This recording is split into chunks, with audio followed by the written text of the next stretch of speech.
negosyo idea naman po natin ngayon mga katipid tips. Gumawa po tayo ng super crispy na garlic chips. Nakapaloob po yun dito kung paano po ito lulutuin. And then, syempre, kung pang negosyo, hindi po mawawala yung pinakang costing po natin dito. Magkano nga po ba ang magiging bentahan at magkano din po yung posible po nating tubuin sa pagtitinda po ng garlic chips. Kaya panoorin nyo lamang po hanggang dulo. Paano po ito gagawin? Umpisahan na po natin. Sa atin pong garlic chips, gagamit po tayo ng 1 kilong bawang na wala ng balat para mas madali. Kasi kung may balat pa, yung bibilhin po natin, so diba ang hassle din magbalat, tapos ang dami. Ngayon, halimbawa, wala po sa lugar po ninyo. Tatanong nyo, Atitipid tips, kung may balat ba yung bibilhin ko, malaking timbang ba ang mawawala? Hindi po, kasi natry ko na po yon. Yung 1 kilo, 20 to 30 grams lamang po yung mababawas doon. Dito sa lugar po namin, 120 ang isang balot kapag may balat. Kapag walang balat, 127 pesos. Diba? 7 pesos lang. Ito mga katipid tips ha, pagkadating, dihinugasan ko na siya and then pinatuyo. Kasi ito kahapon ko pa po ito pinabili and then ngayon ko lang siya gagawin. Kasi talagang in-air dry ko siya. Mas better na i-air dry po natin yan. Kailangan tuyong-tuyo para maganda po yung ating banana chips. So mamaya, kapag niluluto na po natin, malalaman nyo po kung bakit. Para step by step, hindi po kayong malito. Nakikita nyo, meron akong pinang i-slice. Ito po, na-order ko to online. Pang mall ang quality mga katipid tips. Ang ganda ng pagka-plastic, hindi basta yung mapuputol. Ilagay lang natin yung bawang sa loob. Ilagay yung pangtuon, and then slide lang natin. Okay. So, ganun lang siya. Pag maliit na yung ating bawang, so pwede na lang natin yung i-slice. At ang talas din po nitong pang-slice na to. Worth it yung 100 pesos po ninyo dito. Kung tayo mga nagninegosyo dyan, ng mga adobong mani, yung mga piniprito-prito natin dyan na kailangan ng toppings na bawang, laking tulong po sa inyo itong pang-slice na to kasi hindi po kayo mahahassle dito. Ang gandang gamitin. Ang kagandahan dito, pantay-pantay po yung slice. I-slice ko lamang po lahat. And then magbabalik tayo mamaya. So ayan, na-slice na po natin lahat. Yung itsura niya. Ngayon, piprituhin na po natin ito. Yung paglalagay ng oil, nakadepende po sa atin kung gaano karami yung lulutuin po natin. So lalaksan ko muna yung apoy po natin. Pero kapag mainit na, bababaan na po natin yan. Ilagay na natin. Tatanggalin lang po natin yung pinakang water content po ng ating bawang. Sa alalay po ang apoy. Hindi ganun kalakas, pero kumukulo po yung ating mantika.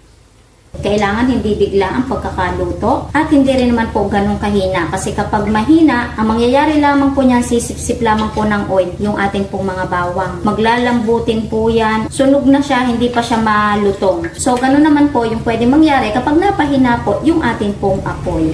Estimate, niluto lamang po natin ito sa loob ng 10 minutes at kung meron po tayo temperature, naglalaro sa 100 degrees Celsius yung init ng ating pong mantika. So hinati po natin sa 4 na batch yung 1 kilo kasi kailangan hindi siya crowded para mahalo po natin ng ayos at pantay po yung pagkakaluto. So, lulutuin ko lamang po ito lahat. Babalik po tayo. Mabilis lang naman po lumamig. Ito pong ating garlic chips.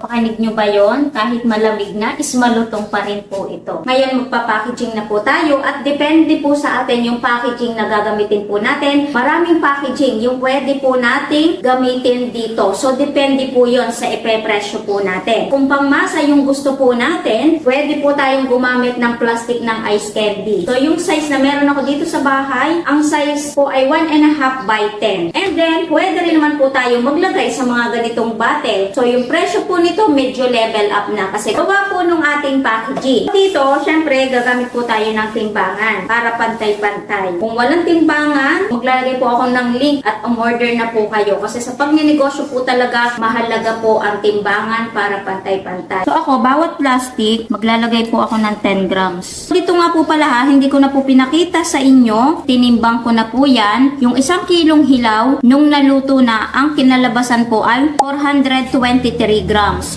So, ganito magiging itsura niyan kapag nakalagay sa plastic. Tapos, ibubuho lamang po natin yan. Eto na yan, may paninda na tayo. Kung ilalagay naman natin dito, dapat naka-zero. Lalagyan na ito ay 250 ml.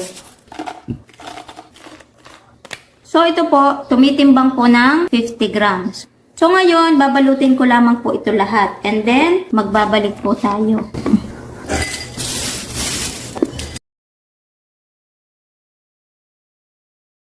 Dahil 1 kilo lang naman po yung ginawa po natin. So, eto na po yun. Madali lang naman talaga siyang gawin. Basta sasamahan lamang po natin ng sipag at tiyaga. Mahilig din talaga ako dito sa garlic chips na to.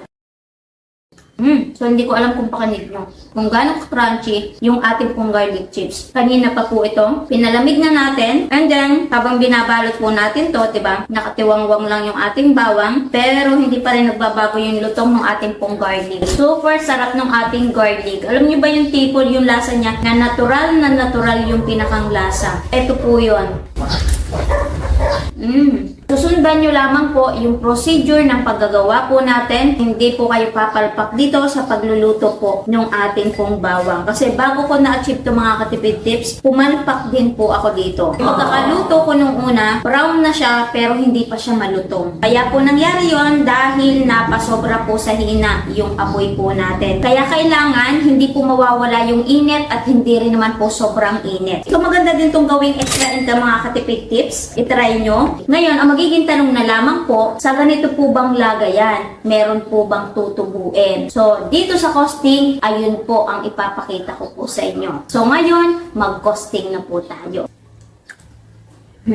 So, yung costing na gagawin po natin ha, costing pa rin po yun dito sa lugar namin. So, magko-costing pa rin po kayo na sa inyo kasi iba't iba nga po tayo ng lugar. So, magkakaibang presyo po yung mabibili po natin. So, doon sa 1 kilo ng bawang na hilaw na talup na, ang presyo po nun, 127 pesos. And then, gumamit po tayo dito ng oil. Sabihin na lamang po natin na 35 pesos kasi hindi rin naman po ganun katakaw sa oil yung ating pong garlic. Wala na naman po tayong ibang ingredients. I-plus na din po natin dito yung packaging na gagamitin po natin. So, itong plastic ng ice candy na ito, mura lamang po ito. Parang 10 piso lamang po ito. Hindi naman po lahat natin magagamit. Sabihin na lamang po natin na 8 pesos para mamaya wala pong putan. Ngayon, mag-plus na din po tayo ng pinakang labor and gas po natin. So, sabihin na lamang po natin na 50 pesos. Matipid lamang naman po ito sa gas kasi mahinang apoy lamang po natin lulutuin. Kaya ang total po lahat ng pinakang puhunan po natin ay 220. Kanina nabanggit ko sa inyo na tinimbang ko po itong ating garlic chips nung naluto na at tumitimbang po ng 423 grams. Ngayon, kung natatandaan nyo, dito sa isang plastic na ito, naglagay po tayo ng 10 grams. Yung 423 sa pagkakaluto, i-divide po natin yung 10 grams at makakalabasan po nun 42 na order na may timbang po na 10 grams. So, paano malalaman kung magkano po ang puhunan ng 10 grams? So, yung puhunan na 220 i-divide po natin sa 42 at nakakalabasan po nun 5.23 po yung pinakampuhunan po natin dito sa isang garlic chips na ito. So, ito po pwede po natin tong ibenta ng 10 pesos sa mabilisan to mga katipid tips. Kapag minus po yung pinakampuhunan, posible po tayong tumubo ng 4.77 po kada isang plastic. O, diba? Imagine mga katipid tips, ang laki po ng posible po nating tubuin. Para may idea tayo, i-times po natin sa 42 pieces na nagawa po natin. Kung lahat ay ganito yung gagawain po natin, hindi po ito kasama, di ba? Posible po tayong tumubo ng 200 pesos po